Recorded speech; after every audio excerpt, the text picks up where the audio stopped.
Hello everyone. स्वागत है आप सभी का आज के इस वीडियो लेक्चर में। दोस्तों, आज का ये जो लेक्चर है इस चैप्टर का छठा लेक्चर है और ये किन मायनों में अलग होने वाला है। सबसे पहले हम लोग इसकी बात कर लेते हैं। आज हम लोग पढ़ने वाले हैं इस चैप्टर से रिलेटेड न्यूमेरिकल्स। आंकिक प्रश्न आप कैसे हल करेंगे, ये हम लोग देखने वाले हैं पूरे लेक्चर में। और ये उन लोगों के लिए है जो अपने आप को बेहतर बनाना चाहते हैं, अपना जो है एजुकेशन का स्टैंडर्ड बढ़िया करना चाहते हैं, है ना। और ऐसे एग्जाम पॉइंट ऑफ व्यू से देखा जाए तो न्यूमेरिकल्स बहुत ही कम पूछे जाते हैं एग्जाम में। तो जो लोग केवल पास करना चाहते हैं वो चाहें तो इस वीडियो को एस्केप कर सकते हैं। लेकिन फिर भी अगर चाहते हो कि नहीं आपका परफॉर्मेंस बहुत बढ़िया हो और इवन जो नॉलेज फोकस करना चाहते हैं उनके लिए ये वीडियो जो है वो डिजाइन किया गया है। तो उन सभी लोगों का मैं एक बार स्वागत करना चाहूंगा कि जो भी अपने नॉलेज को इम्प्रूव करना चाहते हैं। और मैं उनसे ज़रूर बोलूँगा कि चाहे आप जैसे भी हों स्टूडेंट, आप ज़रूर से ज़रूर सब्सक्राइब सबसे पहले कर लें ताकि आपको लगातार ये वीडियो जो है मिलती रहे। तो चलिए शुरू करते हैं और सबसे पहले हम लोग आंकिक प्रश्न के बारे में जानेंगे कि आखिर किन-किन चीज़ों का आपको ख़्याल रखना है इस पूरे अ, जो सेशन है उस समय, या आंकिक प्रश्न को हल करते समय आपको किन-किन चीज़ों का ध्यान रखना है, ये हम लोग को देखना है। तो देखिए, हम लोग को करना ये है कि हम लोग देखेंगे क्या कि कौन-कौन सा फ़ॉर्मूला है। अभी तक आपने जो भी इससे ज़रूरी फ़ॉर्मूला है वो सब आपने ज़रूर देख लिया है। लेकिन फिर भी मैं एक बार रिकॉल ज़रूर कराना चाहूँगा।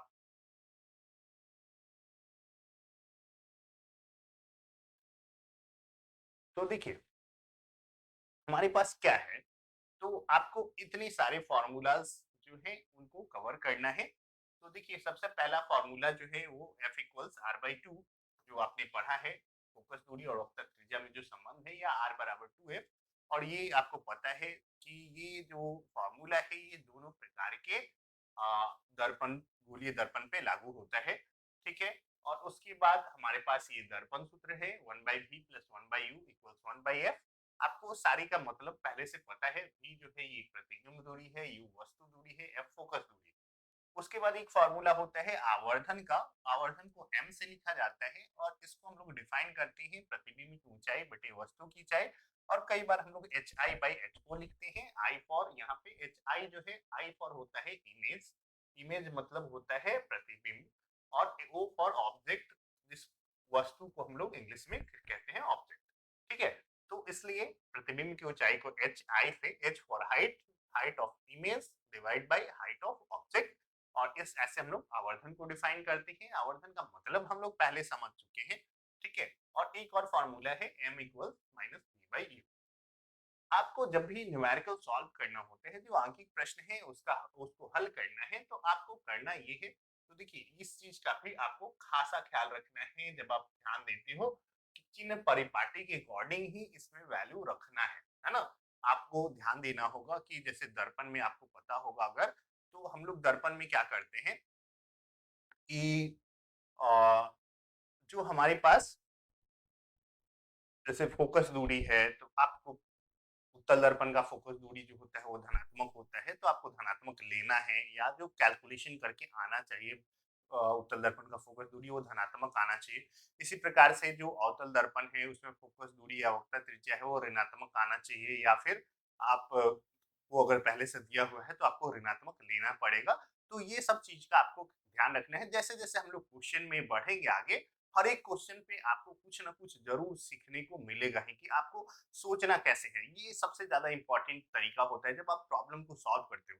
हालांकि अगर आप देखेंगे तो हमारे पास लगभग, आप चाहे मैथमेटिकल प्रॉब्लम, मैथ्स में आप प्रॉब्लम सॉल्व कर रहे हो, या आप किसी भी सब्जेक्ट में प्रॉब्लम सॉल्व कर रहे हो, तो एक बेसिक सा फंडा होता है कि आपके पास देखिए, जो अगर हम लोग देखें तो एक प्रॉब्लम को कैसे सॉल्व करते हैं। तो प्रॉब्लम को सॉल्व करने के लिए ना आपको पहले ध्यान देना होता है कि आपके पास जो भी चीजें हैं, क्या-क्या चीजें दी गई है ना? जो गिवन वैल्यूज हैं उसको आपको सबसे पहले देखना होता है। उसके बाद जो दूसरा हमारा स्टेप होता है, वो हम लोग को देखना होता है कि हमारा जो गोल है है ना? जो हमारा लक्ष्य है, जो हमारा रिजल्ट है ना? वो हमको क्या चाहिए, ये हम लोग को देखना होता है, ठीक है? और दूसरा उसके बाद जो है हम लोग देखते हैं कि क्या इनके बीच कोई लिंक है क्या? लिंक आई मीन हम लोग ढूँढेंगे कोई फ़ॉर्मूला है जिसके द्वारा ये दोनों जुड़ा हो। अगर कोई डायरेक्ट लिंक मिला हमारे पास तो हम लोग सीधे निकाल लेंगे या फिर हम लोग देखेंगे क्या कि गोल जो है हमारा किन-किन चीज़ों की मदद से निकाला जा सकता है, कितने सारे फ़ॉर्मूलाज़ हैं जिसकी मदद से हम लोग गोल को अचीव कर सकते हैं और फिर हम लोग ये देखेंगे कि इन दोनों में क्या लिंक है। ठीक है? इससे ये निकालेंगे, फिर इससे ये निकालेंगे। तो ये हमारा एक छोटा-सा डायग्राम आप समझ सकते हो, हर एक टाइप के प्रॉब्लम पे अप्लाई होता है। ठीक है? तो हम लोग करने यही वाले हैं।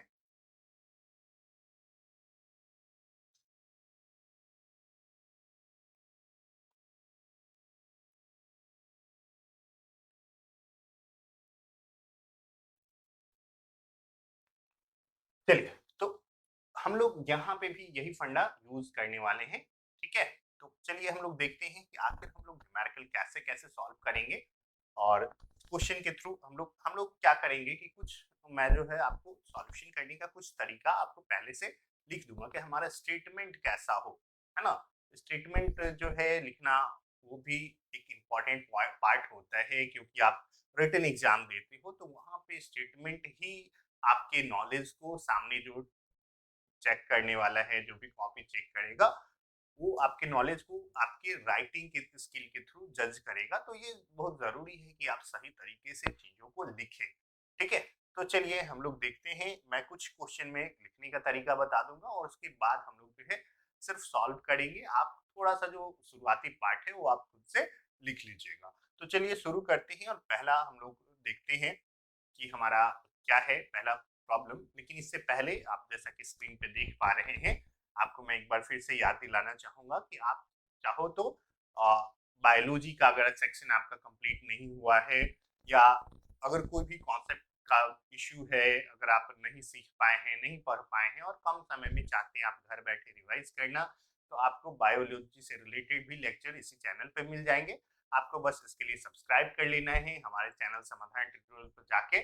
जो हमारा सेक्शन है उसमें अलग-अलग आप जाके प्लेलिस्ट में जाके सर्च कर सकते हैं। ठीक है? तो चलिए आगे बढ़ते हैं और हम लोग सबसे पहले प्रॉब्लम को कवर करने का प्रयास करते हैं कि आखिर हम लोग कैसे सॉल्व करेंगे इस अलग-अलग सिचुएशन में। मुश्किल से 10-12 प्रॉब्लम यहाँ पे मैंने सॉल्व किया है और इसमें लगभग सारे सिचुएशंस को जो भी आपके लेवल के हैं उसको कवर करने का प्रयास किया गया है। तो देखिए सबसे पहला क्वेश्चन है, एक गोलीय दर्पण की वक्रता त्रिज्या 24 सेंटीमीटर है। इस दर्पण की फोकस दूरी क्या होगी? है ना? कौन-सा दर्पण बोला गया है? गोलीय दर्पण। तो आपको इस गोलीय दर्पण लिखा गया है ना, तो ऐसे अगर उत्तल दर्पण लिखा रहता है या अवतल दर्पण, तो फिर आपको वक्रता त्रिज्या अवतल दर्पण के लिए माइनस लेके बनाना होता और उत्तल दर्पण के लिए आपको क्या करना पड़ता? प्लस लेके बनाना होता। लेकिन ऐसा कुछ दिया नहीं गया है, सिर्फ गोलीय दर्पण दिया गया है, तो हम लोग इन जनरल जनरल में क्या करेंगे, हम लोग आर का जो वैल्यू है वो पॉजिटिव ही लेंगे। ठीक है? तो हमारा स्टेटमेंट जो सॉल्यूशन होगा वो कुछ इस प्रकार से लिखा जाएगा। सबसे पहले हम लोग लिखते हैं, दिया गया है कि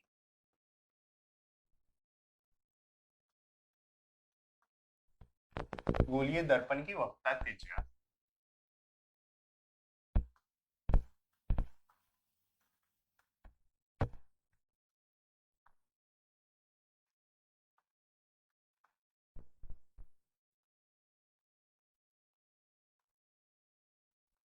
आर इक्वल्स कितना 24 सेंटीमीटर। ठीक है? अब इसकी फोकस दूरी निकालनी है। आपको पता है वक्रता त्रिज्या और फोकस दूरी में क्या संबंध है, इसलिए दर्पण की फोकस दूरी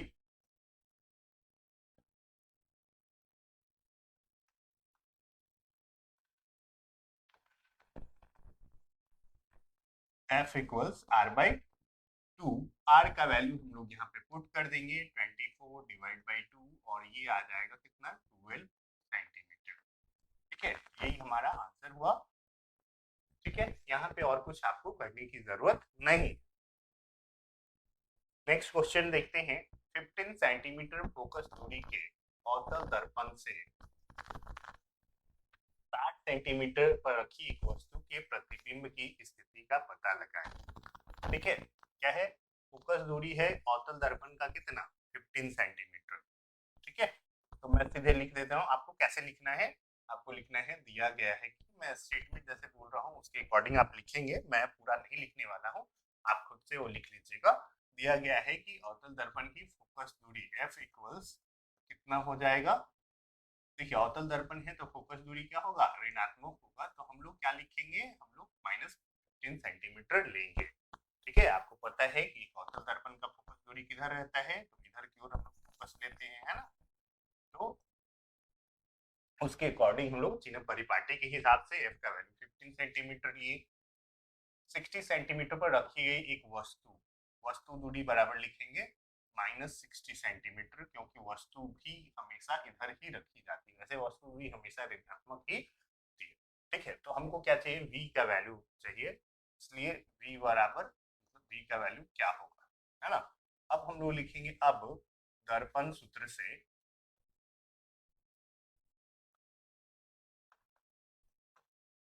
सूत्र से क्या हो जाएगा, 1/v + 1/u इक्वल्स 1/f। आप चाहो तो यहाँ भी वैल्यू रख के कैलकुलेशन कर सकते हो, या क्योंकि हम लोग को v का वैल्यू चाहिए तो हम लोग ऐसे लिख दे रहे हैं, 1/u को इधर ले गए, वैल्यू पुट कीजिए 1/-15 -1/-60।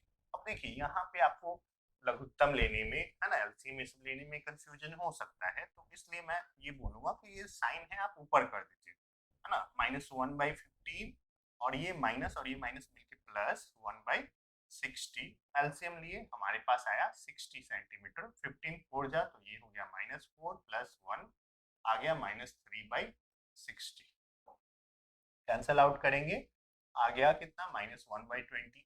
अब देखिए अब क्या प्रॉब्लम आएगा कि यहाँ पे हम लोग उलट देंगे तो हम लोग को भी मिल जाएगा ऊपर, है ना, वहां भी इधर चूंकि 1 है तो सिर्फ v/1 या v एक ही बात हुआ, है ना, तो इसको सिर्फ उलट देंगे तो हम लोग उसको भी उलट देंगे तो दोनों सामने जो वैल्यू होगा वही क्या हो जाएगा, v का वैल्यू आ जाएगा। लेकिन समस्या ये है कि यहाँ पे 1 है और यहाँ पे -1 है, तो हम लोग क्या करेंगे, दोनों जब सेम रहेगा तभी उलटने पे वैल्यू सेम आएगा, तो हम लोग 1 इसको -20 लिखेंगे, है ना, जो माइनस है फिर वापस नीचे ले गए, है ना, इससे कोई फर्क नहीं पड़ेगा।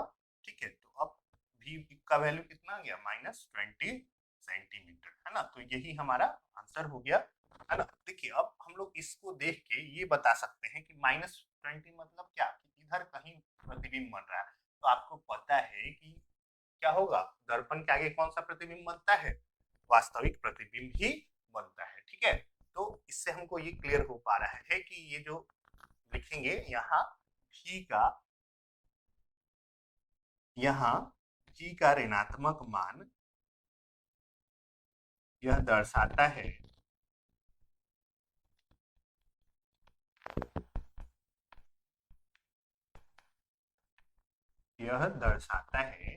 कि प्रतिबिंब क्या है, वास्तविक है। ठीक है, क्योंकि वास्तविक प्रतिबिंब ही केवल दर्पण के आगे बनता है। ठीक है, ऐसे ये लिखने की जरूरत नहीं है क्योंकि हम लोग को v का वैल्यू केवल पूछा था, है ना, तो v का वैल्यू दर्पण के सामने आप ऐसे लिख सकते हो कि यहाँ प्रतिबिंब जो है दर्पण के सामने 20 सेंटीमीटर की दूरी पे बनता है ना, ये नहीं लिख के, है ना, वो स्टेटमेंट लिखेंगे तो ज्यादा बेहतर है, लेकिन मैं आपको समझाने के लिए लिख दे रहा हूँ, ऐसे आप यहाँ पे भी आंसर लिख दीजिए, कोई दिक्कत नहीं है। ठीक है, तो आई थिंक आपको समझ में आया होगा ये। अब हम लोग अगले क्वेश्चन को देखते हैं। देखिए साइन पे भी, साइन हम लोग को क्या दिखा रहा है कि इसका प्रकृति दिखा रहा है ना, अगर आपको पूछेगा कि बताइए कि प्रतिबिंब की स्थिति और प्रकृति बताइए, तब प्रकृति जब बताता तो पूछता तो ये हम लोग ऐसे स्टेटमेंट लिखते कि यहाँ भी का ऋणात्मक मान यह दर्शाता है कि प्रतिबिंब कैसा है, वास्तविक है। ठीक है, चलिए नेक्स्ट क्वेश्चन को देखते हैं।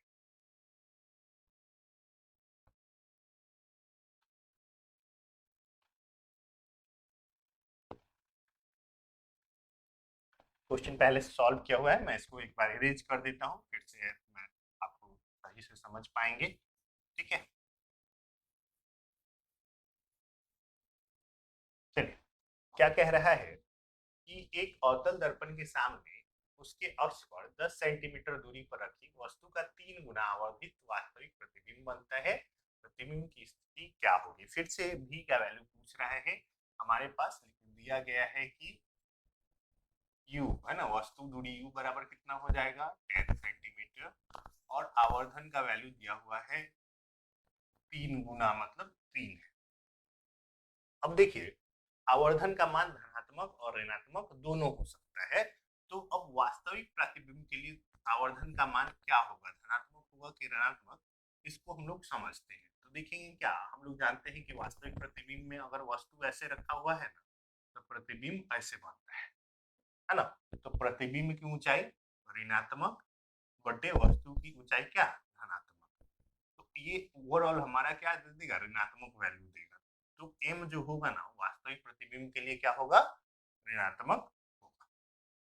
ठीक है, वास्तविक प्रतिबिंब के लिए m का मान क्या होगा, ऋणात्मक होगा, और काल्पनिक के लिए m का मान धनात्मक होगा। तो हम लोग को यहाँ पे लिखा हुआ है वास्तविक प्रतिबिंब बनता है। अगर ऐसा नहीं लिखा होता कि वास्तविक है कि काल्पनिक है, ये नहीं दिया रहता, तो हम लोग को m का वैल्यू जो है प्लस माइनस दोनों लेना पड़ता। और चूंकि यहाँ पे लिखा हुआ है कि हम लोग को क्या है, वास्तविक प्रतिबिंब बन रहा है, तो हम लोग को पता है कि m का वैल्यू क्या होगा, माइनस में होगा। अब हमको चाहिए क्या, हम लोग को चाहिए v का वैल्यू, है ना, v इक्वल्स व्हाट। तो अब क्वेश्चन ये है कि हमारे पास जो फॉर्मूला है किसमें m v और u सब आता है ना। तो हमारे पास आवर्धन का फॉर्मूला है, क्योंकि m बराबर क्या होता है माइनस v बाई यू। तो इस फॉर्मूला का हम लोग इस्तेमाल करके चाहे तो v का वैल्यू निकाल सकते हैं। तो हम लोग m का वैल्यू यहाँ पे पुट किए -3 equals minus v divide by u का वैल्यू -10। ये माइनस माइनस कैंसल आउट हो जाएगा, v इक्वल्स कितना हो जाएगा 10 इंटू 3, तो आ गया -30। ठीक है, तो ऐसे देखिए माइनस चिन्ह आया है और वास्तविक प्रतिबिंब है, तो माइनस आना भी चाहिए था। अगर माइनस नहीं आया तो इसका मतलब आप गलती कर रहे हो। अगर वास्तविक प्रतिबिंब लिखा हुआ है पहले से, तो आपका आंसर माइनस में आना चाहिए। इस चीज का आपको एकदम से ध्यान रखना जरूरी है। ठीक है, तो अब देखिए क्या कि हमारे पास v का वैल्यू आ गया, प्रतिबिंब, तो प्रतिबिंब की स्थिति क्या होगी, अतः क्या होगा, प्रतिबिंब दर्पण के सामने, दर्पण के सामने 30 सेंटीमीटर की दूरी पर बढ़े, है ना। -30 नहीं लिखेंगे क्योंकि हम लोग पहले ही लिख दिए कि माइनस दर्पण के सामने है, माइनस लगाने की जरूरत नहीं।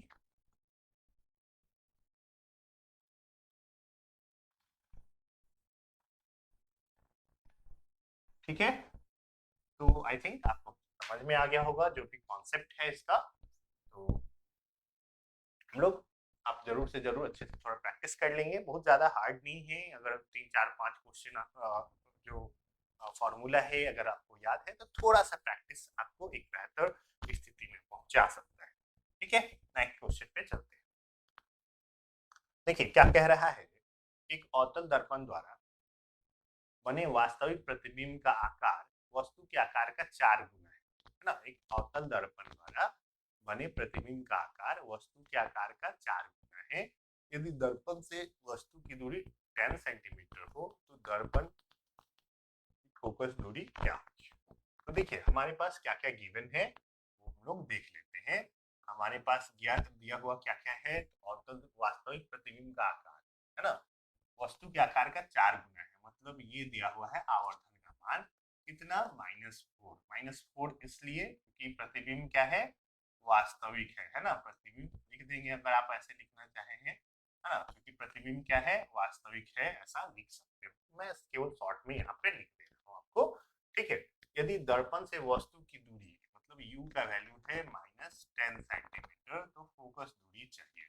तो आप देखेंगे क्या कि m और u की मदद से हम लोग क्या निकाल सकते हैं, केवल और केवल v निकाल सकते हैं, f नहीं निकाल सकते हैं।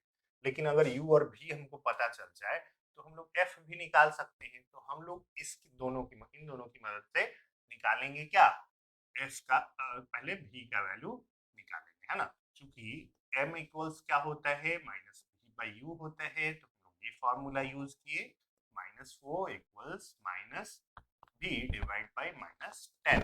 तो v का वैल्यू क्या आ जाएगा, माइनस माइनस कैंसल आउट और 10 इंटू -4 तो ये आ गया -40 सेंटीमीटर, है ना। अब क्या करेंगे, अब दर्पण सूत्र का हम लोग इस्तेमाल करने वाले हैं। तो अब हम लोग लिखेंगे क्या, दर्पण सूत्र से 1/v,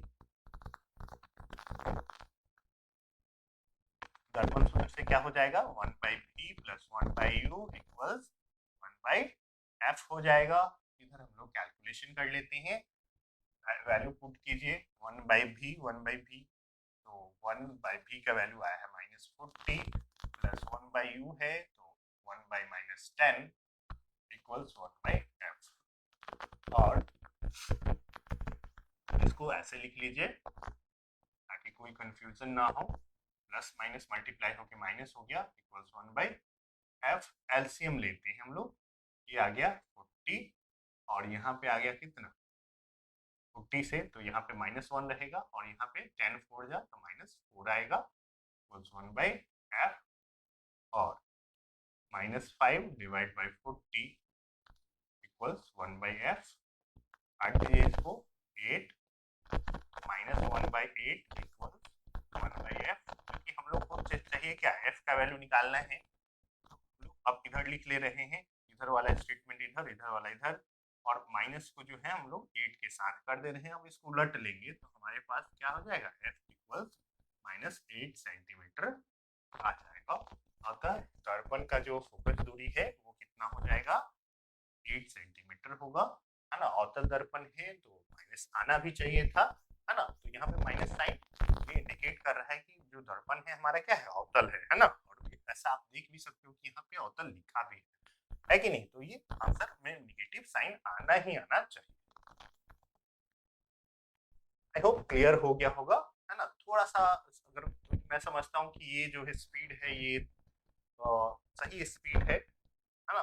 इतना तो आपको होना ही चाहिए, अगर आप न्यूमेरिकल प्रॉब्लम सॉल्व करने में इंटरेस्टेड हैं तो आपको इतना फास्ट कम से कम होना चाहिए।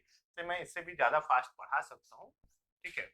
मैं लेकिन समझता हूँ कि स्पीड इतना होना चाहिए, क्योंकि तेजी से पढ़ाने से बच्चों को क्या होता है कि जितना तेजी से दिमाग में जाएगा उतनी तेजी से वो बाहर आ जाएगा, वो ज़्यादा दिन तक रिटेन नहीं कर पाएंगे। इसलिए मैं बहुत ज़्यादा तेज पढ़ाने का पक्षधर नहीं हूँ, है ना। और आप एक स्पीड से, मतलब चलिए बहुत स्लो नहीं लेकिन एक एवरेज स्पीड होनी चाहिए। बहुत ज़्यादा तेज स्पीड बच्चों को परेशानी बच्चों के लिए उत्पन्न कर सकती है, ठीक है।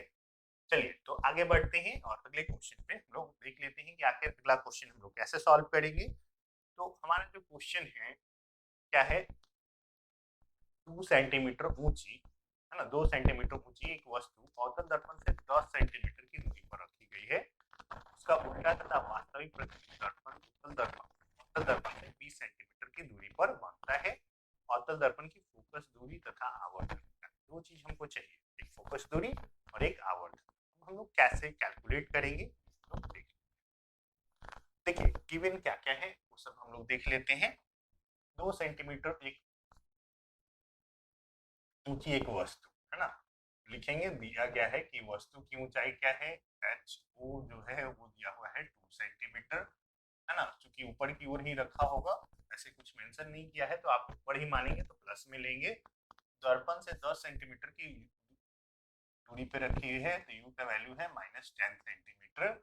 उसका उल्टा तथा वास्तविक प्रतिबिंब अवतल दर्पण से 20 सेंटीमीटर की दूरी पे बनता है। तो वास्तविक प्रतिबिंब है तो क्या बनेगा, माइनस लेंगे हम लोग क्योंकि वो दर्पण के सामने बनेगा। तो अब क्या चाहिए हम लोग को, फोकस दूरी और आवर्धन निकालना है, ठीक है। तो देखिए हम लोग सबसे पहले क्या करेंगे, फोकस दूरी हम लोग निकालते हैं। फोकस दूरी निकालने के लिए हम लोग क्या करेंगे, हम लोग यूज करेंगे दर्पण सूत्र, ठीक है। अब दर्पण सूत्र से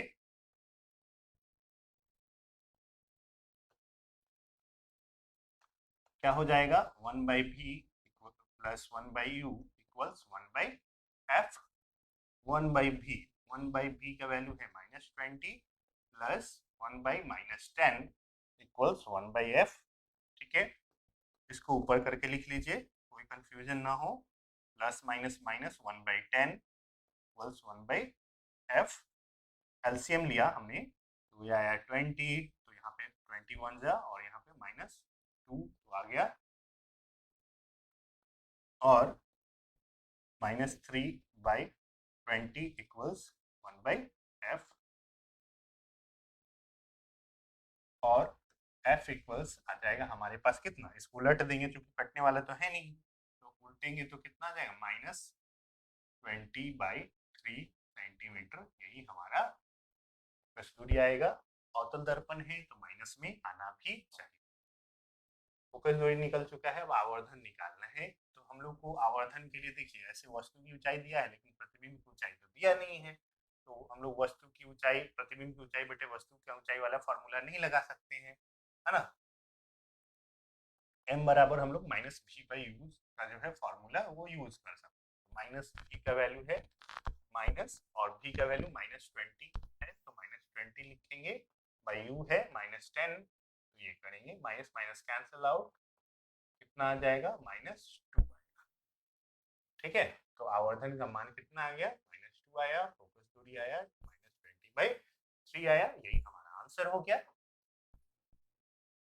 आपको अगर नहीं कोई दिक्कत हो रहा हो, आप पॉज करके वीडियो को समझ लें आराम से, धीरे धीरे, ठीक है ना, क्योंकि हो सकता है कि थोड़ा सा स्पीड ज्यादा हो या फिर और भी कोई समस्या हो सकती है। आपको अगर प्रॉब्लम हो तो हमें कमेंट कर लें, है ना। ऐसे बेसिक्स अगर आपका सही है तो आप आसानी से इसको कवर कर सकते हो, ठीक है। तो उम्मीद करता हूँ कि आपको ये जो है वीडियो जो क्वेश्चन है ये समझ में आ गया होगा। अब हम लोग अगले क्वेश्चन को देख लेते हैं। देखिए 20 सेंटीमीटर फोकस दूरी वाले अवतल दर्पण के सामने एक वस्तु 10 सेंटीमीटर पर रखी गई है। प्रतिबिंब का स्थान तथा प्रकृति बताएं, है ना। दो चीज हमको चाहिए, v का वैल्यू और ये बताना है कि आखिर ये जो प्रतिबिंब है ना वो वास्तविक है कि आभासी है ना, प्रकृति का यही मतलब है। तो हम लोग को लिखेंगे क्या दिया गया है कि, है ना, क्या क्या दिया हुआ है, तो f का वैल्यू दिया हुआ है -20 सेंटीमीटर, अवतल दर्पण है तो माइनस में ही होगा। एक वस्तु 10 सेंटीमीटर पे रखी हुई है तो ये हो गया 10 सेंटीमीटर। प्रतिबिंब का स्थान v का वैल्यू निकालना है ना। तो ये आप खुद से कवर कर लेंगे, मैं छोड़ दे रहा हूँ। आपको क्या करना है, v का वैल्यू निकालना है, दर्पण सूत्र लगाएंगे और v का वैल्यू आप निकाल लेंगे। और अगर v का वैल्यू ऋणात्मक आता है माइनस में, तो इसका मतलब है कि प्रतिबिंब वास्तविक है, और v का वैल्यू अगर प्लस में आएगा तो प्रतिबिंब जो है वो काल्पनिक या आभासी है ना। आपको लास्ट में लिखना होगा, v का वैल्यू देखिएगा कि क्या हो रहा है। v का वैल्यू अगर माइनस में आता है तो इसका मतलब क्या है कि प्रतिबिंब जो है वो वास्तविक है, क्योंकि प्रतिबिंब दूरी माइनस है मतलब दर्पण के सामने बनेगा। दर्पण के सामने कैसा प्रतिबिंब बनता है, तो आपको पता है कि दर्पण के सामने वास्तविक प्रतिबिंब बनता है और दर्पण के पीछे जो होगा वो काल्पनिक बनेगा, है ना। तो प्लस अगर साइन आ रहा है v का तो प्रतिबिंब काल्पनिक है, और अगर माइनस आ रहा है तो प्रतिबिंब वास्तविक है। आप खुद से ट्राई कर लेंगे। चलिए आगे बढ़ते हैं। ये आप आसानी से कर सकते हो। उत्तल दर्पण की फोकस दूरी निकालना है, आर का वैल्यू दिया हुआ है कितना +36 आएगा सेंटीमीटर, तो एफ इक्वल्स क्या हो जाएगा r/2 आ जाएगा 18 सेंटीमीटर, प्लस में ही आएगा। तो ये तो बहुत इजी है, खुद से क्या मैं कर ही दिया। चलिए उत्तल दर्पण से रिलेटेड कुछ प्रॉब्लम है, देखिए। एक उत्तल दर्पण से 20 सेंटीमीटर की दूरी पर एक वस्तु रखी है, तो सॉल्यूशन में लिखेंगे क्या, दिया गया है कि u का वैल्यू क्या होगा -10 सेंटीमीटर। चाहे दर्पण कोई भी हो, वस्तु दूरी हमेशा इधर की ओर होती है तो ऋणात्मक ही ली जाएगी। इसका प्रतिबिंब दर्पण से 12 सेंटीमीटर की दूरी पर बनता है, तो v का जो वैल्यू है वो 12 सेंटीमीटर प्लस में लेंगे, क्योंकि हमको पता है कि उत्तल दर्पण में हमेशा पीछे ही प्रतिबिंब बनता है। ठीक है, तो फोकस दूरी निकालना है ना। f का वैल्यू क्या होगा, तो हम लोग वैल्यू पुट कर देंगे जो दर्पण सूत्र में और कैलकुलेट कर लेंगे। मैं फटाफट कैलकुलेट कर दे रहा हूँ। 1/v तो 12 प्लस 1/u तो -10 इक्वल्स 1/f। कैल्शियम लेंगे, हमारे पास आ जाएगा कितना, या फिर ऐसे लिख लीजिए 1/12 -1/10 इक्वल्स 1/f। कैल्शियम लेंगे तो आ जाएगा हमारे पास 60, तो यहाँ पे आ जाएगा 5 - 6,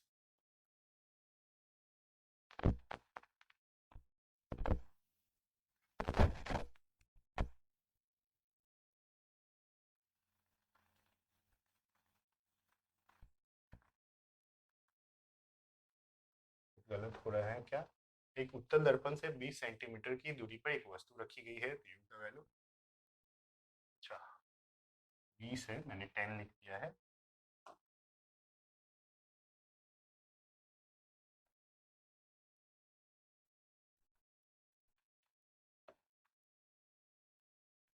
ठीक है, u का वैल्यू है -20, v का वैल्यू है 12। अब रखेंगे हम लोग, तो आ जाएगा कितना,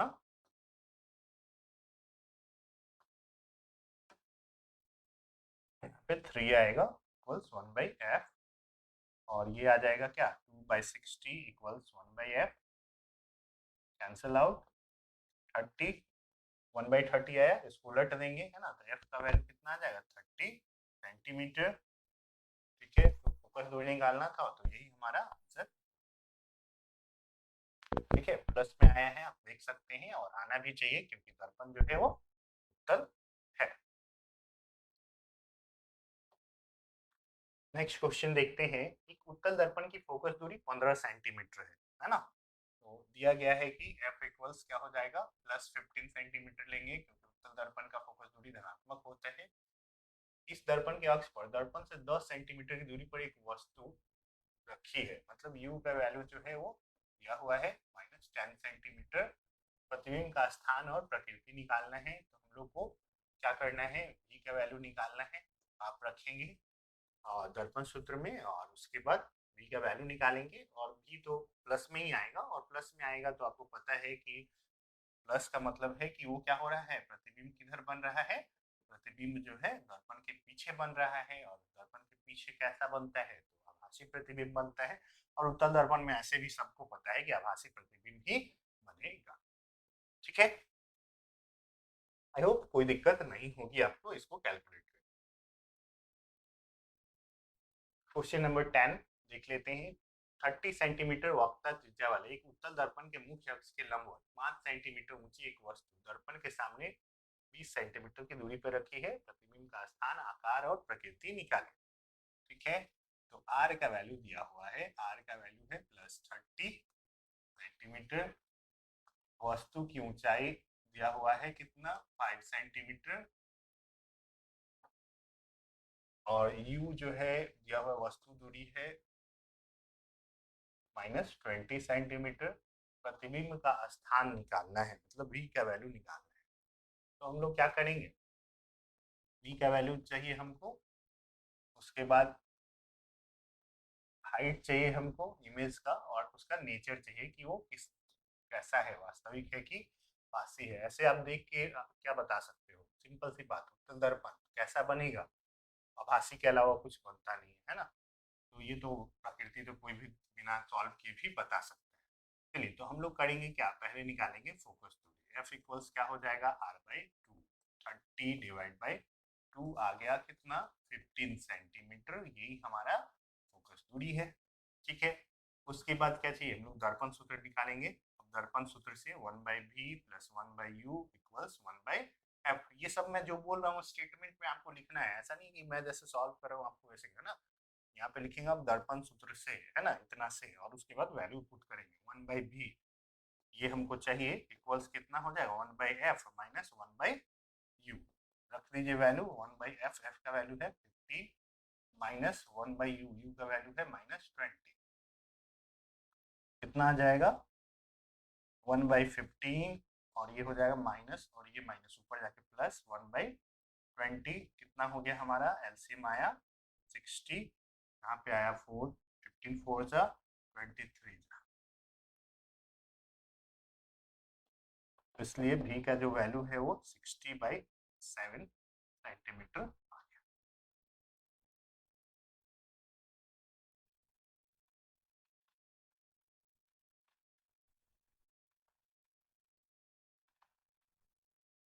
हो गया, अब क्या करना है, आकार चाहिए है ना, तो देखिए आकार निकालने के लिए हमको क्या होता है, m बराबर होता है क्या HI/HO, तो I का वैल्यू इसको निकालने के लिए हमको ये चीज गिवन होना चाहिए और ये चीज गिवन होना चाहिए, है ना, पहले से आपको पता रहेगा तभी निकाल पाएंगे। तो हम लोग करेंगे क्या, ये तो दिया हुआ है लेकिन ये नहीं दिया है, तो हम लोग पहले फॉर्मूला लगाएंगे क्या, m बराबर माइनस वी बाई यू करके, और ये फॉर्मूला से हम लोग पहले m का वैल्यू निकालेंगे। ठीक है, तो हम लोग पहले m का वैल्यू निकालते हैं और उसके बाद हम लोग प्रतिबिंब की ऊंचाई के लिए जो भी फॉर्मूला है वो यूज करेंगे।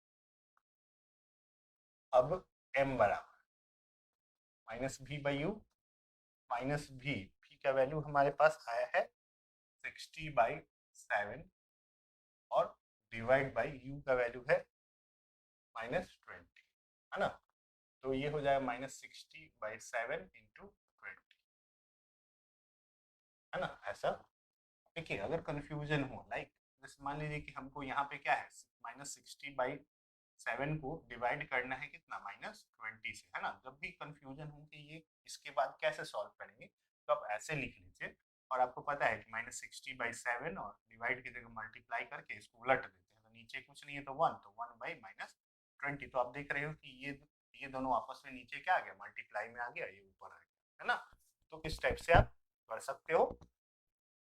यहाँ से करेंगे तो ये 3 टाइम्स आ गया कितना, 3/7 हमारा वैल्यू है। पॉइंट में आप चाहो तो बदल, है ना। पुनः हम लोग को क्या पता है, m बराबर है HI/HO, है ना, m की जगह रख देंगे 3/7 और इक्वल HI, हमको ये है, HO का वैल्यू जो है ना वो है 5 है, तो HI बराबर कितना हो जाएगा, 3/7 इंटू 5 आ जाएगा 15/7 सेंटीमीटर, यही हमारा, है ना। प्रकृति भी पूछ रहा है तो आप लिख दीजिए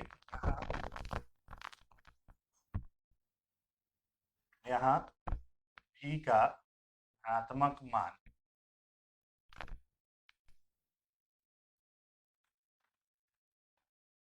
यह दर्शाता है कि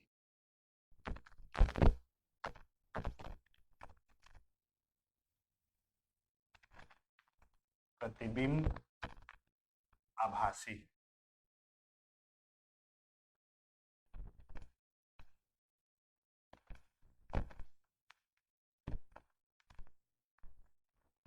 ठीक है, ऐसे इस लेवल के क्वेश्चन जनरली बोर्ड में पूछे नहीं जाते हैं। ठीक है, फिर भी आपको अगर सीखना है बेहतर तरीके से तो आप जरूर से जरूर इसको प्रैक्टिस करें। ठीक है, नेक्स्ट क्वेश्चन।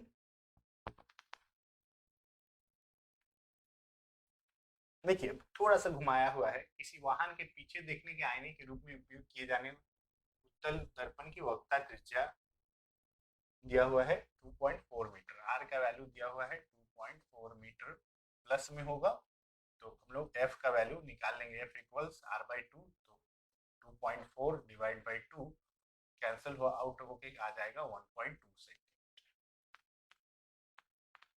यदि एक कार इस दर्पण से 6 मीटर की दूरी पे, यानी कि वस्तु दूरी दिया हुआ है -6 मीटर, तो उसके प्रतिबिंब की प्रकृति, स्थिति, आकार, ये सब निकालना है।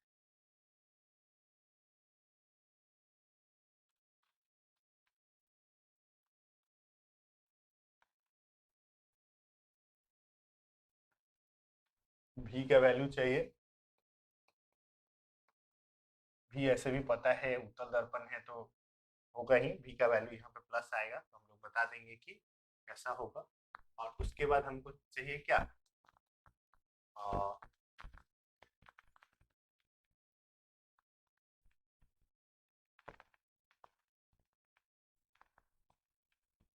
उसका आकार चाहिए, है ना, प्रतिबिंब का आकार।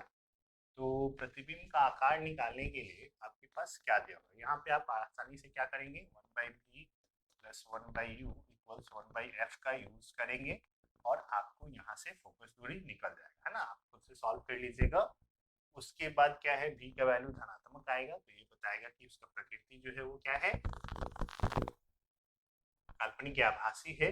अब प्रॉब्लम किस चीज में आएगी वो हम लोग देखते हैं, आकार निकालने, तो आकार निकालने के लिए m इक्वल्स क्या आता है, HI/HO। अब हमारे पास क्या है कि ना ये दिया गया है और ना ही ये दिया गया है, और दूसरा अगर फॉर्मूला देखें तो m का value minus G by U, तो इससे तो हम लोग m का वैल्यू निकाल लेंगे। ठीक है, m का वैल्यू यहाँ पे जी बाई यू करके हम लोग निकाल लेंगे, लेकिन जब तक हम लोग को इसमें हाइट नहीं दिया रहेगा तो आप सिर्फ यहाँ पे केवल ऐसा बोल सकते हो, जैसे माइनस जी बाई यू निकाले और सपोज ये आ गया m का वैल्यू आ गया हमारे पास 5 आ गया, है ना, हम कैलकुलेट नहीं कर रहे हैं, है ना, m का वैल्यू कितना आया 5 आ गया, तो इसका मतलब है कि आप ऐसे लिखोगे, इसका अर्थ है कि प्रतिबिंब जो है ना वस्तु से 5 गुना बड़ा होगा। ऐसे अवतल दर्पण है तो कभी बड़ा बनाएगा नहीं, तो सिंपल सी बात है कि वो जैसे 0.5 अगर आ रहा है तो आधा होगा, ऐसा आप कह सकते हो, क्योंकि 0.5 क्या होता है, आधा होता है। तो इस टाइप का ही आपका आंसर इसमें आएगा। हम लोग एक्चुअल जो है वो हम लोग नहीं निकाल पाएंगे क्योंकि इसमें ये वैल्यू दिया नहीं है, तो आप सिर्फ इतना कह सकते हैं m का वैल्यू आप निकाल लो, है ना। तो हम लोग जानते हैं कि m का वैल्यू क्या बताता है कि इन दोनों का अनुपात क्या है, तो हम लोग ऐसे बोलेंगे कि कार के ऊंचाई का कितना गुना होगा, मतलब आधा होगा या जितना भी वैल्यू आएगा उतना गुना होगा। सिर्फ ऐसा ही आप स्टेटमेंट यहाँ पे लिख सकते हो। आई होप क्लियर हो गया होगा।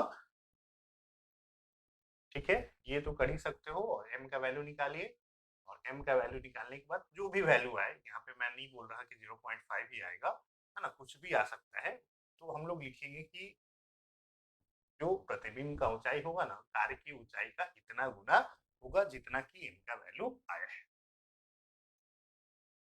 चलिए नेक्स्ट क्वेश्चन को देखते हैं। किसी गोलीय दर्पण के सामने 15 सेंटीमीटर की दूरी पर रखी हुई किसी वस्तु का प्रतिबिंब दर्पण के पीछे 60 सेंटीमीटर पे बनता है। गोलीय दर्पण के सामने 15 सेंटीमीटर की दूरी पर रखा हुआ है तो माइनस 15 सेंटीमीटर होगा, क्योंकि वस्तु दूरी चाहे कोई भी दर्पण हो वो माइनस में ही होगा, और प्रतिबिंब दर्पण के पीछे 60 सेंटीमीटर पे बनता है। v इक्वल्स कितना आ जाएगा 60 सेंटीमीटर। तो दर्पण की फोकस दूरी क्या होगी, है ना, तो हम लोग दर्पण सूत्र यूज कर रहे हैं। ठीक है, इस टाइप से हम लोग लिख लिए 1/v 60 प्लस 1/-15, इसको अगर करेंगे 1/60 माइनस 1/15 आ गया ये 4 और सॉरी 60, और यहाँ पे हो जाए 1 माइनस 4, तो ये आ गया -3/60, कैंसल आउट करके आया 20, तो 1 बाई माइनस में लिख दे रहे हैं ना, माइनस को नीचे ले लिए, f का वैल्यू क्या आ गया -20 सेंटीमीटर। यहाँ f का ऋणात्मक मान यह बताता है कि दर्पण क्या है, अवतल है।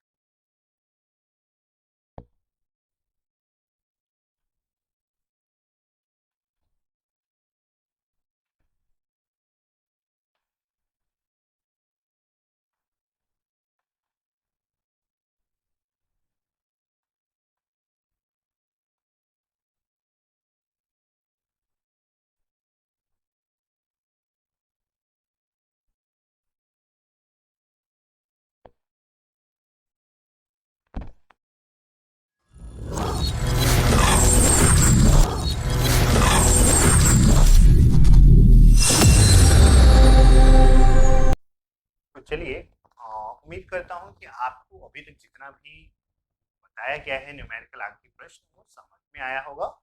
आपको अपनी तरफ से भी थोड़ा सा प्रयास करना है ताकि आप अच्छे से परफॉर्म कर पाए। ठीक है, और जरूर से जरूर हमारे चैनल को सब्सक्राइब कर लें, और इसके बाद जो लास्ट वीडियो लेक्चर आने वाला है इस चैप्टर से रिलेटेड, इसमें हम लोग प्रैक्टिस करने वाले हैं, थोड़ा बहुत ऑब्जेक्टिव ये सब से रिलेटेड क्वेश्चन आंसर है उसको भी हम लोग देखने वाले हैं, और उसके बाद उसके अगले वीडियो में हम लोग अगले चैप्टर को कवर करेंगे। जो प्रकाश का अपवर्तन है उसको शुरू किया जाएगा। तो आप सभी को इस वीडियो को देखने के लिए बहुत बहुत धन्यवाद। मिलते हैं आपसे अगले वीडियो लेक्चर।